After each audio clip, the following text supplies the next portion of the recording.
Olá, internauta! Seja bem-vindo à página do Jornal Repórter Diário. Aqui estamos no YouTube, no RDTV. Está começando mais um Rastilho Online. É a coluna de política em versão eletrônica.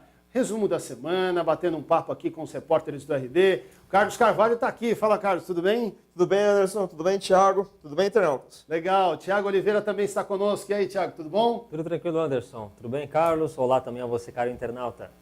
Semana de grandes emoções, né? Em Brasília, queda de ministro, muita coisa acontecendo. Mas vamos falar aqui do nosso quintal, né? Que também notícia que não falta por aqui, né? Começando o nosso bate-papo sobre os temas da política, do dia a dia.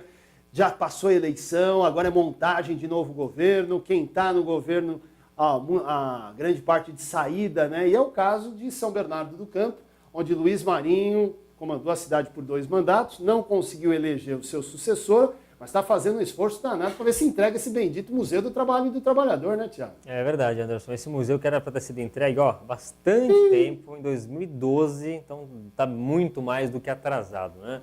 É um convênio que a Prefeitura firmou com o Ministério da Cultura em 2010 e até agora essa obra não foi finalizada. E nesta quinta-feira, na última quinta-feira, o prefeito Luiz Marinho abriu ali o museu, as obras do museu, para a imprensa conhecer, para ver como é que está a obra, né? Fica na região central de São Bernardo, na frente da prefeitura. É a primeira vez que ele abre, assim, para o pessoal acompanhar como está o andamento dessa obra. As obras, você quer dizer, as obras de arte. Né? Para ver as obras. Isso é uma outra fase. É um museu, né? Para ver obras de arte. Vai ter obra de arte também, mas isso é uma outra fase, se for museu. Agora né? não. Se for museu, talvez nem isso tenha, porque essa é a grande questão. O prefeito abriu as portas lá para mostrar para a gente como é que está o andamento da construção. Segundo os técnicos da prefeitura, 85% dessa obra está concluída e virou questão de honra do prefeito Luiz Marinho entregar esse museu ainda neste ano. Até por uma questão política, né? Porque o futuro prefeito Orlando Morando já falou que não quer Museu do Trabalho, que vai mudar o perfil, que quer colocar uma fábrica de cultura lá. A gente já falou isso aqui, até porque era uma promessa de campanha do Orlando Morando. E Luiz Marinho, a ordem no Paço de São Bernardo é acelerar no que der. Tiago Oliveira, nós estamos gravando esse programa aqui no dia 25, sexta-feira, exatamente um mês do Natal. Pois é. Né? E vai conseguir entregar esses 15% que faltam aí nesse período? Eu acho difícil, por 2 motivos. Primeiro, pelo tempo, que é muito curto, está quase finalizando o ano, e principalmente por conta das finanças, do dinheiro. E para terminar a obra, são necessários mais 3 milhões e 500 mil reais. Como eu disse, tem um convênio da Prefeitura com o governo federal, e desse convênio, o valor total de repasses passa aí de mais ou menos 14 milhões de reais, um pouco mais de 11 milhões de reais já chegaram aos cofres de São Bernardo. Faltam 3 milhões e meio. Só que esses 3 milhões e meio não tem nenhuma previsão de chegar à cidade e é muito provável que não chegue. A gente até procurou o Ministério da Cultura para saber e o Ministério disse que não tem nenhuma previsão dessa verba chegar a São Bernardo. Então o que o prefeito Luiz Marinho vai fazer talvez é tentar utilizar a verba própria do Tesouro Municipal para finalizar essa obra. Agora, conseguir 3 milhões e meio em pouco mais de um mês é um baita desafio. Não sei se vai dar tempo. Você tem que conseguir o dinheiro, finalizar a obra e ainda colocar os equipamentos dentro do museu, tudo isso em pouco mais de um mês. É um milagre, hein? É bem difícil. Nossa. Bem difícil. E no meio dessa conversa toda, o prefeito eleito, Orlando Morando, também está discutindo a situação do museu. Ele esteve em Brasília na última quinta-feira e também na sexta-feira. Nesta sexta, quando está sendo gravado esse rastilho, os prefeitos eleitos do PSDB estão participando de um evento na capital federal. E Orlando Morando está presente lá, junto com o prefeito de Santo André também, Paulinho Serra. E Orlando Morando aproveitou a presença em Brasília para conversar com vários ministros na véspera desse evento do PSDB. E entre os ministros, justamente o ministro da Cultura, Roberto Freire. O assunto foi o Museu do Trabalho. Não há uma definição ainda do que vai acontecer, porque para o Museu do Trabalho virar uma outra coisa, tem que mudar o convênio que foi feito com o governo federal. Isso vai ser fruto de análise nas próximas semanas aí com o futuro prefeito de São Bernardo. Mas o fato é que a prioridade de Luiz Marinho é entregar essa obra ainda nesse ano, não sei como, mas a ideia dele é essa. E o assunto também domina a Câmara Municipal, porque a Câmara tem um papel também nessa história do museu, até o prefeito quer que a Câmara denomine, firme pé que vai ser museu. Explica essa situação para a gente e o que pode acontecer nesse imbróglio todo, Carlos. Vamos lá. Em outubro, chegou um projeto de lei na Câmara sobre o Museu do Trabalho e do Trabalhador, em relação à parte burocrática, ou seja, permitindo que a prefeitura faça as regras para que o museu funcione, o que ele pode receber, o que ele não pode receber. Todo museu que existe no Brasil precisa dessas regras feitas pelos poderes nas quais são responsáveis esses equipamentos. A questão é que esse projeto, ele, a partir da próxima quarta-feira, dia 30, que é a próxima sessão da Câmara, ele passa a se tornar pauta obrigatória. Ou seja, se não votar esse projeto, ele não pode seguir em frente, na Câmara, e também trava todos os outros que vêm atrás dele, como, por exemplo, o orçamento municipal, que foi adiado nessa semana por mais uma sessão. Então, o que acontece? Se esse projeto for aprovado, é como se o Marinho tivesse entregado o museu burocraticamente. Ele só precisa finalizar a obra, mas o museu está pronto, está entregue. Os apoiadores de Orlando Morando, que estão na Câmara de São Bernardo, articulam para que esse projeto não saia da Câmara, não seja aprovado.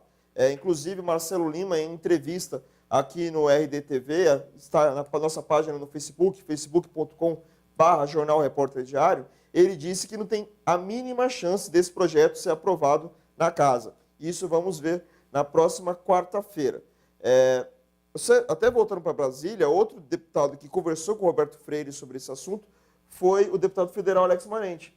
E no caso do Alex Manente, que era a favor que o projeto fosse de um bom prato, um restaurante de bom prato em cima, na parte de cima do museu e na parte de baixo uma pinacoteca, tentou conversar com o Roberto Freire. O ministro, segundo o Alex, teria dito que tem problemas jurídicos, como o Thiago disse, questões do convênio com o Ministério da Cultura, mas que seria prioritário, pelo menos, terminar a obra para depois ver qual é o destino dessa obra. Inclusive, o Alex Manente, nessa sexta-feira, até desmentiu um outro jornal aqui da região, dizendo que ele não era a favor do museu, da finalização do museu. Ele disse que é da finalização da obra em si, até para que ela seja destinada para outra finalidade, sem que haja nenhum tipo de problema. Então, ainda tem alguns capítulos em frente a questão do Museu do Trabalho e do Trabalhador. Nossa, novela mesmo, né? É só isso mesmo, né? Só isso mesmo. O prefeito Luiz Marinho, inclusive, nesse dia que visitou o Museu do Trabalho, ele visitou também outras obras em andamento, fez uma vistoria geral aí em obras do município, deve ter uma agenda de inaugurações nos próximos dias para encerrar o mandato. E o grande desejo é que nessa lista de inaugurações esteja o museu também. Não, e outro detalhe, né? Corre, né, a transição, né? Já foram indicados em vários municípios a transição, São Bernardo a transição de governo, né? E alguns detalhes estão sendo definidos e estão sendo, inclusive, divulgados, né? O prefeito Luiz Marinho, por exemplo, falando de obras, a obra do Drenar, que é a maior intervenção ali na região central, relativa às enchentes, o prefeito, durante a campanha toda, disse que tinha gente trabalhando. A oposição dizendo que não, que a obra estava parada, né? E o vice-prefeito eleito Marcelo Lima, vereador na cidade, afirmou para a gente que a obra está parada e há um custo para manter o escoramento do túnel, por exemplo, que está passando embaixo da Jurubatuba, um dos canais importantes para o escoamento da água ali da região central de São Bernardo do Campo. Isso ainda vai ser pauta, porque o próprio prefeito Luiz Marinho diz que o sistema está pronto para chuvas de verão, para chuvas de janeiro, para chuvas que vêm aí, né, de dezembro para frente. Vamos ver o que vai acontecer. Inclusive, isso estava faltando 50 milhões de reais que ele estava cobrando do Geraldo Alckmin, do governador Geraldo Alckmin, para terminar o Piscinão do Paço, para cobrir o Piscinão do Paço e ali voltar a ser o estacionamento como era antes. Mas até agora não veio esse dinheiro. Ele só está faltando isso. Então, pelo que a gente entendeu do Marcelo, ainda falta terminar a questão do túnel, está apenas escorado o buraco, entre aspas, que foi feito. Então, mas vamos ver se até o final do ano alguma saída é feita para esse assunto. O que está claro é que não dá tempo de cobrir o buraco nos próximos 36 dias. É isso aí. Bem, vamos falar um pouquinho de Santo André agora? Qual o destaque da semana em Santo André? Bom, Anderson, entre os destaques na Câmara de Santo André, finalmente o presidente Ronaldo de Castro, presidente da Câmara de Santo André, desistiu da ideia da redoma de vidro, que nós falamos tanto aqui no Rastilho, depois de muita pressão, de muitas críticas, inclusive por parte de alguns vereadores também na Câmara de Santo André. aconteceu uma reunião entre os vereadores na última segunda-feira, bem no comecinho da semana, e aí nessa reunião os vereadores apresentaram os motivos e convenceram o presidente da casa a desistir da ideia. Não são todos os vereadores que são contra, não. Tem muitos vereadores também que são favoráveis na Câmara de Santo André, mas houve uma pressão ali da população, dos vereadores contrários, e o Ronaldo de Castro acabou desistindo. A licitação já tinha sido aberta, inclusive os envelopes com as empresas interessadas seriam abertos nesta sexta-feira, mas a licitação foi cancelada. Ele acabou revogando aí essa decisão de instalar a redoma de vidro, aquela estrutura de vidro que ficaria entre os munícipes e os vereadores. Não que ele tenha mudado de ideia, porque ele continua achando que o ideal é que tenha vidro sim. Mas as circunstâncias, ambiente, né? circunstâncias levaram ele a desistir. Teve uma outra questão também, porque como é um prédio tombado, necessariamente precisa passar pelo crivo dos conselhos de patrimônio. O Conselho Estadual chegou a dar o aval para essa obra, só que o Conselho Municipal, que é o Condefapasa, nem chegou a se reunir para tomar uma decisão sobre o caso. E havia uma sinalização, inclusive, que no Condefapasa isso poderia travar, isso poderia não ser aprovado. O presidente percebeu que o clima não estava legal, que ia ser difícil aprovar, e aí desistiu. Vai ficar, nas palavras de Ronaldo de Castro, para o próximo presidente. O fato é que, se o próximo presidente for Edson Sardano, que é um dos candidatos, ou que se apresentou até agora, esse projeto não vai andar, porque ele já falou que é contra a redoma de vidro. Então, praticamente está enterrada a possibilidade de termos essa divisória no plenário da Câmara de Santo André. Pois é. E a luz, hein? A luz voltou a Santo André, é isso? Voltou. Opa! Destaque de duas cidades, né, que tiveram problemas com luz: Santo André e Ribeirão Pires. Ribeirão Pires, e não da pagaram. Amanda Lemos, preocupadíssima aqui. Exatamente. Com a questão. Tem percebido a falta de luz por aí na cidade verdade, de Ribeirão. Porque Ribeirão Pires e Santo André não estão pagando as contas da Eletropaulo na data correta, estão devendo e tiveram cortes de energia. Primeiramente Santo André, depois Ribeirão Pires. Agora, sejamos justos, né? Um parênteses aqui. Se eu deixo de pagar, se você que nos assiste deixa de pagar, o que a Eletropaulo faz? Corta a luz. Né? Avisa, mas vai lá e pomba. Por que que as prefeituras têm que enrolar, que os gestores públicos têm que enrolar? Eu acho que a Eletropaulo está certa. Tem que forçar o acordo, porque se você vai esticando o acordo, uma hora ela estoura, né, Tiago? Não, e o corte feito a nós, cidadãos, é muito mais rápido, né? Opa! Porque no caso de Santo André e Ribeirão Pires, há registro de atrasos pelo menos desde o mês de maio. Olha só quanto tempo, né? Passou, a gente está no mês de novembro, quase no mês de dezembro, e agora é que foram cortados. 6 meses. Se fosse um cidadão comum, tinha sido cortado há muito mais tempo. Então, em Santo André, a gente teve o corte no Bruno Daniel, no Pero de la Antônia, em outros prédios públicos também da cidade de Santo André. E aí, cortou a luz, no dia seguinte acabou tendo aí um acordo, a prefeitura pagou parte do que estava devendo e a luz foi restabelecida, mas ainda tem dívida para quitar com a Eletropaulo. Em Ribeirão também. Houve corte na prefeitura, no complexo Ayrton Senna, em outras unidades também públicas, pelo mesmo motivo, situação complicada aí, tanto em Ribeirão quanto em Santo André. Os prefeitos que assumirão em janeiro terão esse desafio de renegociar com os fornecedores e vão assumir com dívida aí para um monte de gente. Né? E eu vou te falar, e conversando até com o nosso internauta, o Carlos também pode opinar a respeito, é importante porque quando eu vi a notícia e surgiu a informação, imediatamente me veio à cabeça a história da dívida com a Sabesp. Porque como é que nasceu a dívida de Santo André com a Sabesp? Com a contestação do valor cobrado. Então, Santo André e vários municípios aqui do ABC, mas especialmente Santo André, na época, Celso Daniel era o prefeito, não, vocês estão cobrando esse valor, nós não concordamos, nós vamos pagar o que a gente acha que é justo.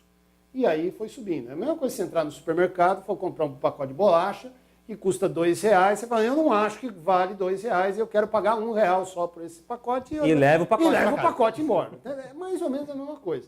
O Eletropaulo, a informação que surgiu, e a própria prefeitura na nota oficial fala disso, salvo engano, que a prefeitura estaria depositando 80% daquilo que deve e os outros 20% não. Está em discussão na justiça. É alguma coisa próxima a isso. Quer dizer, a prefeitura está dizendo que só paga 80% do que a Eletropaulo cobra. Vai a gente querer fazer isso, né? Nós não temos essa opção, né, Anderson? Tá louco, né, Carlos? Complicado. Não, é impressionante. E tem uma coisa irônica nessa história toda de Santo André, principalmente. Um dos lugares foi o Bruno José Daniel, o estádio. E uma das grandes cobranças que tem, principalmente dos torcedores do Santo André, é a iluminação do estádio. Pois é. Ironicamente. Já que o time vai disputar o Paulistão da Série A1 no ano que vem. todo mundo exigia, tem que ter a iluminação do estádio para receber jogos à noite. Na verdade, não é exatamente uma necessidade, porque, por exemplo, o Água Santa em Diadema, a iluminação não dava para ter jogos à noite. Mesmo assim liberaram. Mesmo assim liberaram e todos os jogos foram à tarde, bonitinho. Então não teria problema de fazer jogos só à tarde em Santo André. Mas a torcida exigia. No dia da comemoração do título da Série A2, cobraram do Carlos Grana, o prefeito, falando: cadê a nossa iluminação? Cadê a nossa iluminação? Ele prometia: eu vou inaugurar a iluminação do estádio. Lembra que ele falava isso? É verdade. Eu vou apertar o botão lá para acender a luz do estádio. Então, ironicamente, o estádio onde todo mundo pede iluminação acaba perdendo a iluminação por falta de pagamento de conta de luz. Meu Deus do céu, é isso, né? Bem, ô Carlos, fala um pouquinho de Diadema. Como é que estão as coisas? O Márcio da Farmácia vai ser secretário, não vai? Que conversa é essa? Porque o papel do vice agora também nessa formação dos governos está sendo objeto de discussão, né? E aí? Claro, o Márcio da Farmácia, ele é o vice do Lauro Misto, novo vice, vai substituir a Silvana Guarnieri. Ele está sendo cotado, pelo menos começou a história essa semana, de que ele vai assumir a pasta da saúde, que virou a menina dos olhos dos políticos ali de Diadema, já que ela vai sair da mão do PSDB, mais especificamente da mão do José Augusto da Silva Ramos, ex-prefeito e vereador que acabou não sendo reeleito. O Márcio negou que tenha tido qualquer tipo de conversa em torno do secretariado, disse que a primeira conversa que o Lauro vai fazer sobre isso é na próxima segunda-feira, mas muita gente já coloca ele como secretário. O PPS é outro partido que quer ampliar seu número de secretários ali dentro da prefeitura. Eles hoje comandam a Secretaria de Transportes, eles também estão de olho na saúde e também já colocam como uma possível moeda de troca para ter o apoio do PRB. O nome do vereador Ricardo Yoshio seria o indicado para o comando da pasta da saúde, algo que também é negado por todo mundo, inclusive pelo próprio PRB, que foi o partido que foi ao segundo turno contra o Lauro Michels, né, com a candidatura do Vaguinho. Teoricamente não faria sentido. Não faria sentido. Mas na política, né, tudo pode acontecer. Mas em relação ao PRB, tem até outras notícias que não foram confirmadas. Até a própria saída do Yoshio seria uma alternativa para que ele comandasse a Secretaria de Saúde. Então, só Lauro Michels que pode resolver essa situação. Todo mundo pensava que iria resolver essa semana, logo na volta das férias dele, mas deixou para segunda-feira que vem. Muito bem. Mauá, algum destaque? O Mauá segue ainda a discussão de transição, de formação de secretariado, ainda não teve nenhum anúncio oficial. Essa semana, um vídeo das redes sociais circulou, um vídeo filmado durante a campanha, em que Átila Jacomuzzi convida Ângela Donatiello Lopes, que é esposa do vereador Manuel Lopes, para ser secretária de Educação, ou não diretamente secretária, mas contribuir com a educação. Então, há aí o rumor em Mauá de que ela sim pode ser a próxima secretária de Educação. Né? Ela foi secretária de Educação, conhece muito bem a pasta, e ela pode sim ser secretária, não tem nenhum anúncio oficial, mas há sim essa possibilidade de um convite feito pelo prefeito Átila Jacomuzzi. Mas, por enquanto, nenhum anúncio oficial. Aliás, em todo o ABC não teve anúncio oficial nenhum de secretariado, né? Em São Paulo, o prefeito João Dória já anunciou todo mundo, a gente já sabe quem serão os próximos secretários, mas no ABC o pessoal está demorando um pouquinho mais para anunciar aí os integrantes do primeiro escalão. Tá bom. Tem alguns que a gente só vai saber no dia 1º de janeiro, né? No caso de São Bernardo, o Orlando disse que só anuncia no dia 1º de janeiro. Ah, ele falou isso, é? Até 1º de janeiro só? 1º de janeiro, então vamos ver. Né? O primeiro que deve anunciar deve ser Paulinho Serra até o dia 15 de dezembro. 20, ele falou, depois dia 20. O que ele prometeu, agora resta saber se ele vai cumprir essa promessa. Aliás, o vereador Luiz Zacarias esteve também no RDTV esta semana, falando sobre, entre outros assuntos, sobre uma possível participação no secretariado de Paulinho Serra, né? Disse que não tem nada definido, que seria interessante contribuir, mas também disse que não tem nenhum problema em não ser secretário, né?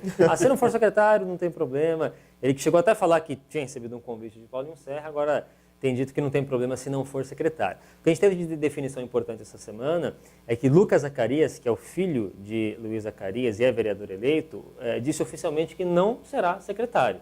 Ele chegou a receber esse convite, segundo o próprio Luiz Zacarias disse na semana passada, e o Lucas disse que não pretende virar secretário, que deve seguir mesmo como vereador na Câmara de Santo André, o que dificulta aí a vida para o Marcos Pinchiari, né, que é suplente de vereador do PTB, estava na expectativa de que o Lucas poderia virar secretário para ele assumir uma vaga na Câmara, mas mantendo-se essa decisão de Lucas ficar e Edson Sardano possivelmente como presidente da Câmara, aí o Pinchiari realmente não conseguirá uma vaga. Mas aí é aquela história que a gente está falando agora com o Carlos. Na política tudo pode acontecer e muda muito rápido, né? percebam que na entrevista aqui mesmo ao RDTV, no início da semana, o Edson Sardano confirmou tudo aquilo que havia dito na nossa reportagem, que a gente já tinha publicado, mas disse lá em algum momento o seguinte: se o Paulinho Serra achar, quem sabe, que seja melhor eu contribuir como secretário, estamos aí.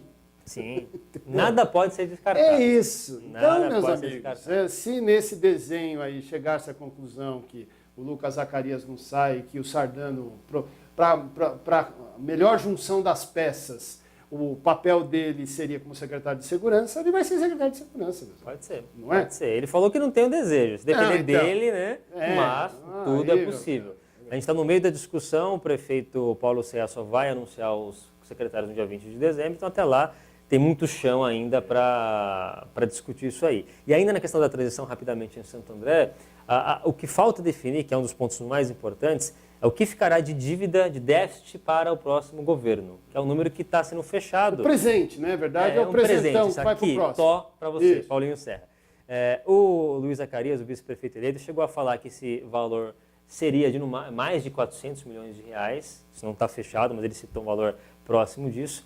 A gente conversou com o Arlindo José de Lima essa semana, que é o secretário de governo, que já falou num valor menor, 200 milhões. Então tem 200 milhões aí de margem de erro, né, de diferença. O fato é que o número não está fechado ainda, nos próximos dias isso será apresentado oficialmente, que valor que vai ficar para o próximo governo pagar, né, em 2017. Tudo é milhão, né, cara? Que coisa. Milhão daqui, milhão dali. É pensando que você tem milhão no bolso, né? Um negócio fora de série. Bem, a Amanda Lemos já mandou a gente encerrar. Então vamos terminar aqui o programa, agradecendo a audiência de vocês que nos acompanham aqui semanalmente, acompanham a coluna Rastilho em versão digital, na versão impressa, o Repórter Diário acompanhando todos os detalhes. Tem que encerrar mesmo, porque se deixar a gente vai falando aqui, assunto é o que não falta. Carlos Carvalho, foi bom tê-lo aqui, obrigado. Pode dar um destaque final, vai, você tem 30 segundos, vai. Vamos lá, CPI do IMASP, próxima segunda-feira vai falar com o pessoal da questão financeira do IMASP, com os diretores dessa área e também com o pessoal da Galouro, que fez uma auditoria no IMASP. Inclusive agradecendo a você pela sua audiência, pelo seu carinho. Valeu, Anderson. Valeu, Thiago. Foi menos de 30. Fala, Thiago. Obrigado, também grande abraço. Tem o direito a considerações finais também? Pois não, vai lá. Então tá segundos. bom, é debate agora. Um destaque importante sobre o transporte público em Santo André. Haveria uma audiência pública no dia 29 deste mês, 29 de novembro, para discutir a licitação que vai definir a empresa que vai operar lá na Vila Luzita, no lugar da Suzan Tour. Essa audiência pública foi adiada do dia 29 de novembro para 8 de dezembro. Tá? Então essa licitação vai ser aberta aí muito em breve, até a própria Suzan Tour vai poder participar. Suzan Tour que está operando de forma emergencial no lugar da Expresso Guarará, 15 linhas na região da Vila Luzita.